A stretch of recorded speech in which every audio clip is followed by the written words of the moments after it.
Coroners of Reddit, what is the strangest cause of death you've ever encountered? I did a summer internship at my state coroner's office as a way to pad my resume for medical school. There is one death that I will always remember, but not because it was especially disgusting. There was a male body brought in with 4 bullet holes in the anterior side, all of which were in the upper chest. Additionally, there were no exit holes on the posterior side and no evidence of bullet removal. However, after performing an autopsy for over an hour, the coroner could only find 2 bullets. After a lot more work, he ended up finding 1 bullet in the stomach and 1 in the small intestine. It turns out that these 2 bullets had actually punctured and entered the esophagus, and as he was dying his body swallowed and began to digest the 2 bullets. The coroner said he had actually seen this before, but that it was incredibly uncommon. That day I got a cool story and learned to never assume things at face value. I guess the saying "eat lead" was taken literally here. Not a coroner but a part-time forensic archaeologist. I mostly fly desk. Few years ago we excavated a mass grave of villagers killed summarily by the Nazis. Gruesome and sad, but pretty standard stuff. Piles of bones, clothes and personal items in a swamp of body pudding, sometimes known as cadaver goo. At the very edge of the pile we found another body, that of a 13-year-old girl, killed with a single shot to the forehead. A bit weird, since most of those executions were done through a shot to the back of the head. But the real question appeared after the body came back from the anthro lab. The girl died sometime between 1970 and 1980. Someone executed a teenager and buried her into a secret mass grave. Mortician here instead of coroner. But the weirdest case I had, without names, town, or anything being revealed. This person shot themselves with a 20 gauge shotgun to the head in their bedroom, lived through it, and managed to walk to the garage to reload a shell and finish the job. The way it went down, they shouldn't have made it past the first shell. We would have investigated it as a murder had the blood not shown a clear trail of what happened. It was a mess from the bedroom to the garage where the person had clearly shot themselves and walked in the garage to finish the job. Another case, when I went to pick up an elderly person in their home. The officer doing the house check found them standing at their kitchen sink dead from a heart attack. They died standing up and their skin was hanging from their arms holding onto the sink. It scared the officer shitless and he refused to re-enter the house lol. I've seen some weird crap in my time working for the ME, but if I found someone standing up dead at the kitchen sink, I'd run the frick out of there. For some reason, that is the one thing that freaks me out. Worst one I had was an elderly man had a 40-year-old son with the mental capacity of a small child. The old man died of natural causes and the 40-year-old son ended up dying of starvation or dehydration. He couldn't figure out how to make food. He had tried to eat a bag of flour. He was found on the ground next to his father playing with his toy cars. Saddest death I've experienced. I need a beer now. Oh wow, that's the saddest post I've seen. Poor kid. I take it there was no family or neighbors that would check in on them. Not a coroner but a cop at the time. September of 2015 I was on duty on my 3rd night working patrol after field training. This meant that I was patrolling in my own car without a training deputy with me. Being the new guy naturally I had the pleasure of working graveyard shift on weekends. Friday morn, 11 p7. Anyway, I was cruising one night and got a call for a signal 56. Possible 10-7. Accident with injuries. Possibly fatal. And naturally I raced to the scene with lights and sirens. I got to the scene and discovered a motorcycle rider laying face down in a pool of blood. He was riding on a road that has a 5-mile straightaway and was testing out the top speed on his R6. He ended up hitting a large rock doing about 130-140 miles per hour and it threw him off his bike. He ended up cartwheeling end over end. He was wearing full gear and a helmet but the force of the impact knocked his helmet off and when his head hit the pavement again it ripped the top of his skull open and the force of the cartwheel severed his brainstem and his entire brain was found laying on the road. I'll never forget that sight. People don't understand basic physics. If you are traveling at speed and your body suddenly slows down, everything else traveling at that speed tends to keep going at that speed.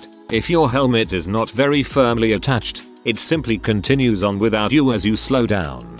Tighten your chin strap, folks. I volunteered at a hospital where a psych patient killed himself by drowning himself in a bedpan he used to collect drips from the air conditioner and pee. I'm not a coroner, but I still had to help take him to the morgue. Not my own experience, but I remember a newspaper ran a 10 pages extra about suicide a few years ago in Europe. They went through archives and listed all the suicide methods used through the 20th century. There were no less than 3 suicides by power driller. All 3 of them in Germany. Go figure. In one of the cases, the guy had to drill 7 holes in his own skull before dying. Really wonder what was going through his head. Sounds like it was a drill going through his head. As a cop, I worked a scene where a dude was flayed to death. No weapon on scene, but defensive wounds on arms, hands, etc. Blood everywhere, the ceiling, walls, and all over this little one-room migrant workers' tar paper shack. We cleared the scene and left wondering WTF happened. The ME later told us the weapon used was an old crap gym sock full of 1.5 inches drywall screws, about a half pound of spiky, angry metal in a fricking white athletic sock. Bloody heck, that's horrific. An electrician who committed suicide by some homemade device rigged to a CRT TV, basically terminals rigged to a belt type apparatus round his chest, electrocuted instantly, but the current still flowed, so there was a pronounced cooking effect with some disintegration, both on site and once the remains reached us. No info on how the body was recovered safely. The worst thing was that his granddaughter found him when she let herself in to see him for lunch unexpectedly. A disproportionate number of autoerotic misadventures. No info on how the body was recovered safely. Probably turned off the power to the house, or even just unplugged the TV. I once responded to a shooting death in a car. Gang hit as he was stopped at a set of lights. As a firefighter, I don't go to a whole lot of murders, but I'd seen a few. There's normally a fair bit of blood. Not this time. This guy got shot about 5 or 6 times right in the middle of the chest. Every shot spot on, hitting the heart. His heart never beat after the first bullet, in all likelihood. There wasn't a single drop of blood in that car. Thought that was pretty weird. A friend of mine once did a summer internship at the city medical examiner's office, and she had to deal with this particular case. So this lady is walking her dog down the sidewalk once upon a time. The dog manages to get loose from its leash and bolts into the street, right underneath a stopped garbage truck. The lady, trying to save her pupper, ducks under the truck. At that moment, the garbage truck driver, oblivious to the what's happening, backs up and over the poor woman's head. As my friend described it, there was nothing left above the shoulders. The dog was fine, though. Note to self, wait until the truck moves, the dog will probably live. X worked at a funeral home. They had a customer, I guess, who committed suicide with a reciprocal saw, like a jigsaw, through her forehead. It was very clear that it wasn't easy, as she tried more than once before it was done. She said they had to turn the saw on to remove it. Determination to do something like that to oneself astonishes me. You'd think at some point something primal would stop you, like your body shutting down in an attempt to save itself. I had to call the coroner one night. One of our employees had to unload a barge load of drill pipe. I understand he was peeved being called out on a cold night, but that was part of the job.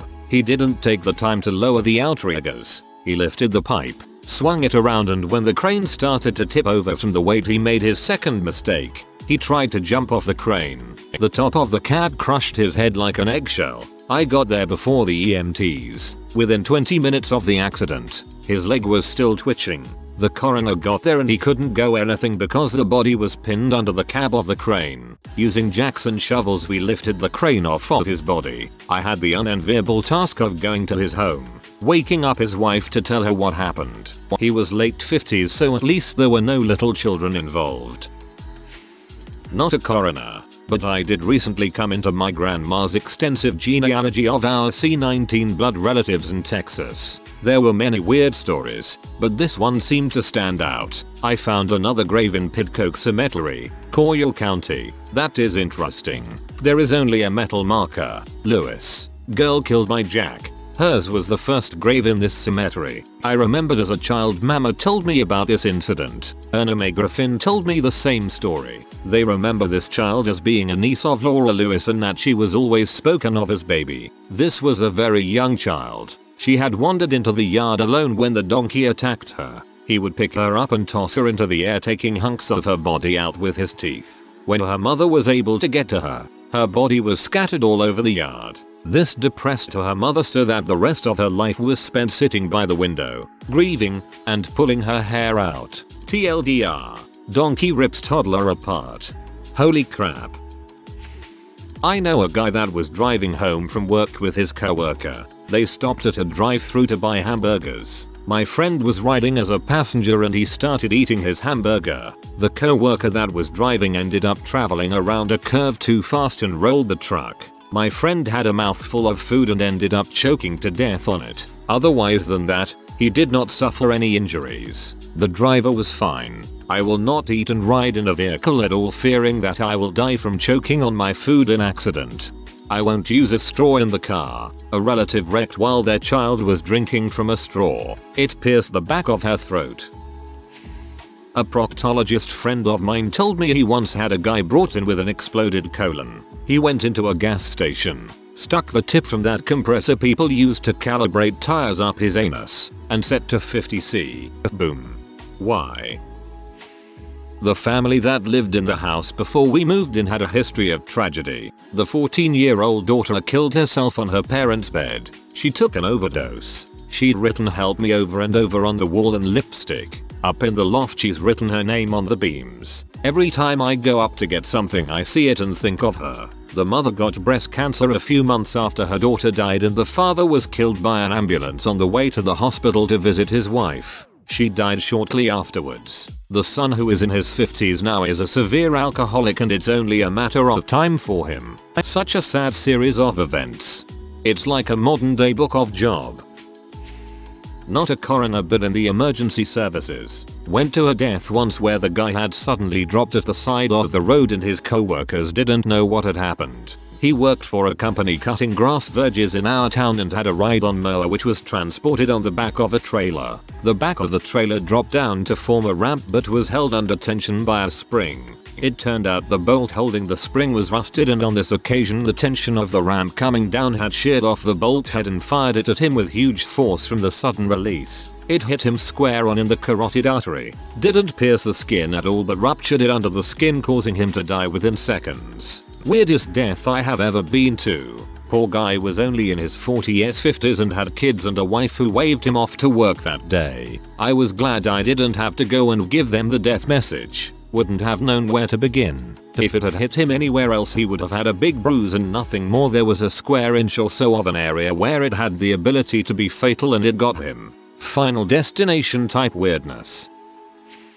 Not a coroner, but this happened at a place I worked at previously. They were doing major renovations at the building I was working in, tearing out walls and creating a whole new space for some machinery we use. Part of the renovation demolition was to knock several new doors passageways in the old foundation to allow access from the new parts to the old. Each of these doors was 15 feet across by 12 high. The foundation was 3 to 4 feet thick. They accomplished this by drilling holes along the lines where the doors would be, spaced closely together. Then, using hand tools, they would break the wall down by sawzing it to crack between the holes, then falling inward. One of the workers on this crew was behind a section of wall they were drilling the final holes, when, due to an unforeseen weakness in the foundation, an entire piece broke away and fell down on him in one piece, crushing him completely. The piece, from estimates, weighed close to 5 tons. I didn't see it, but people in the area say he was completely flattened, with every bone in his body pulverized.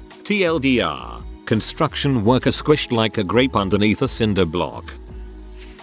Obligatory not a coroner, but I have a book by Derek Hand, an Australian coroner, who discusses many famous and infamous cases. Some of the more bizarre deaths he investigated included a man who fancied himself as a Houdini, decided it would be a good idea to tie himself up and throw himself into the river to practice escaping. He wasn't a very good Houdini. A handyman who dug out some old gas heater and hooked it up. He and his wife died of carbon monoxide poisoning. A man who committed suicide by purchasing a bottle of sheep dip, walking out of the shop, and immediately drinking it. A woman who died of intestinal disorder. Turned out she had an ectopic pregnancy that had ruptured and led to massive blood loss and infection. Similarly, a man who had died in hospital from back pain. He actually had an undiagnosed spine fracture. Constant handling by the medical staff caused paraplegia and death from infection and septic shock.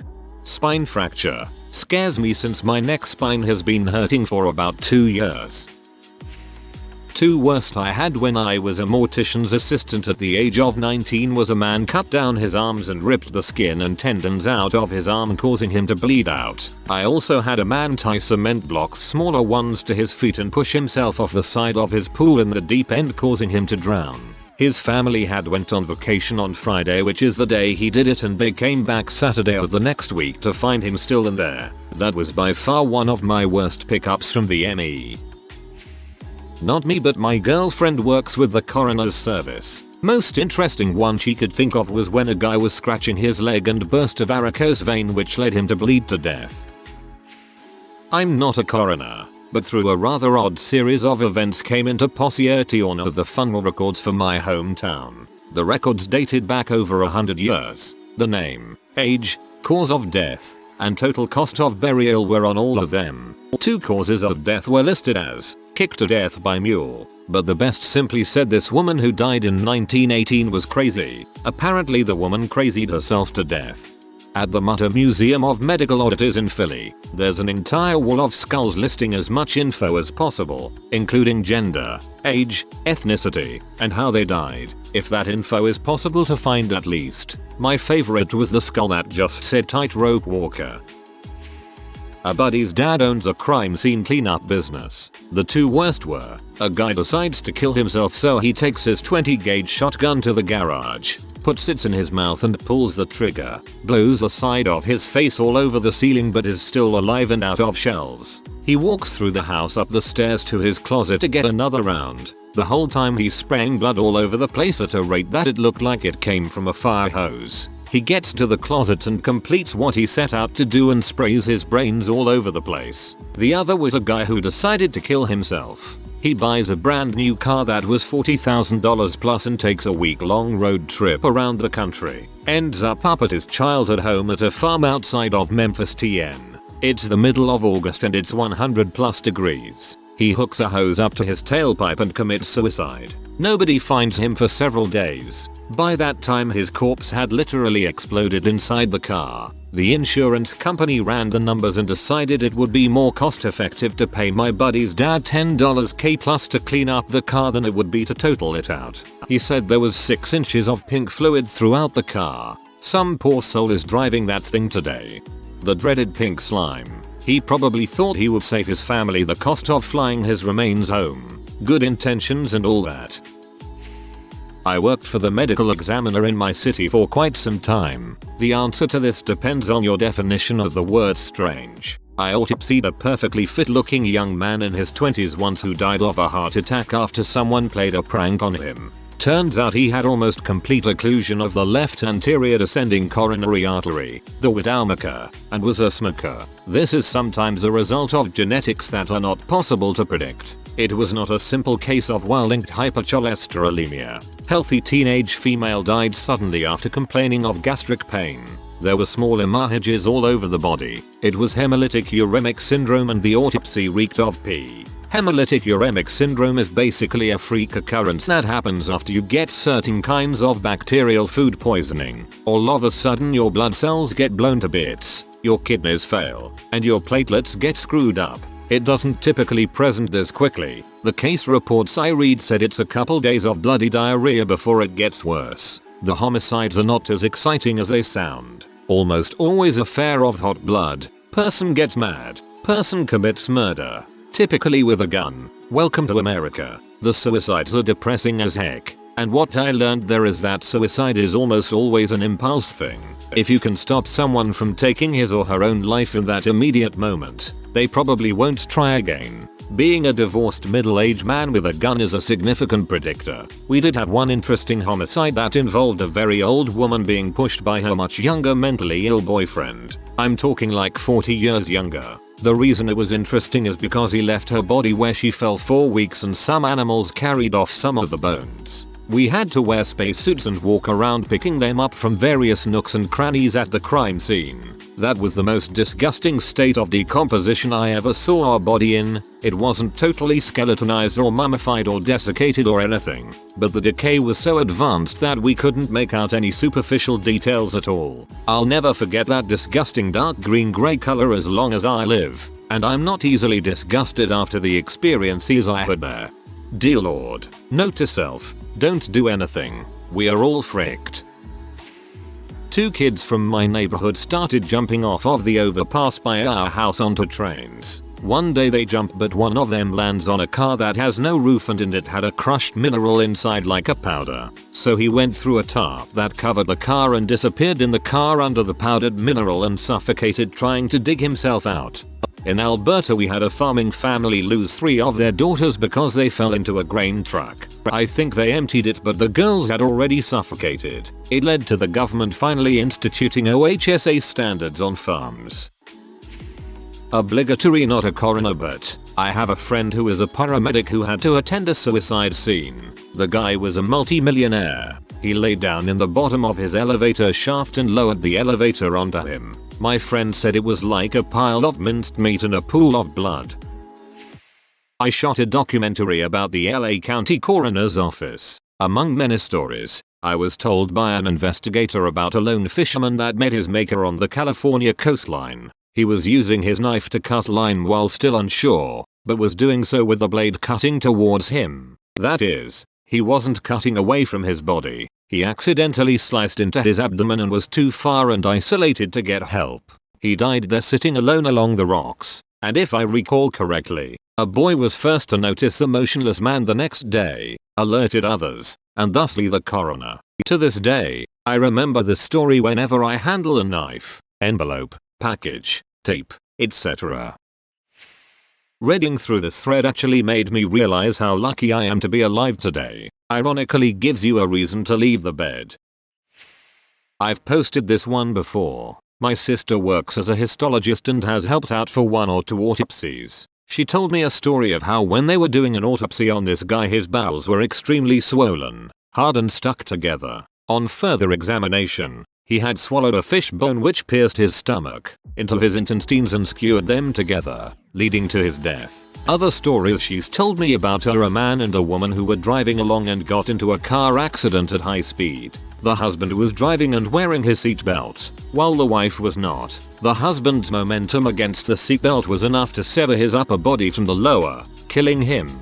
The wife went through the windshield, skidded along the road for a bit and was mostly unharmed from the accident. An odd case of seatbelts not saving lives. Her boyfriend is now studying to be a pathologist. In my country they're the ones who carry out the autopsies, so I can ask him for weird autopsy stories if anyone is interested.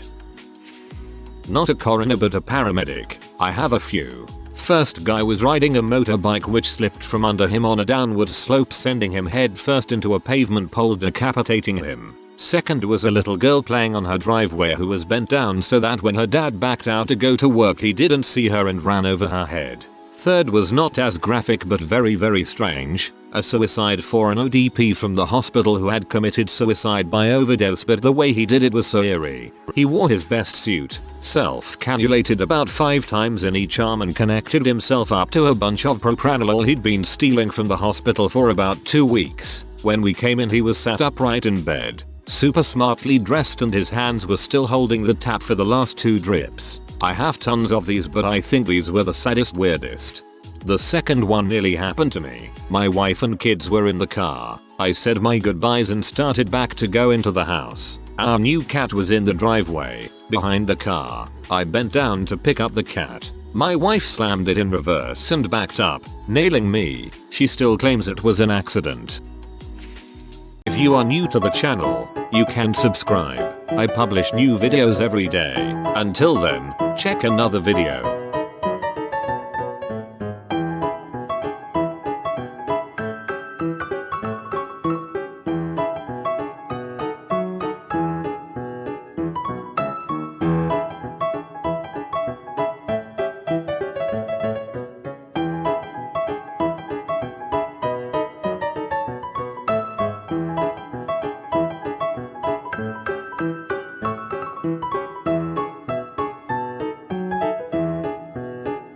Bye for now.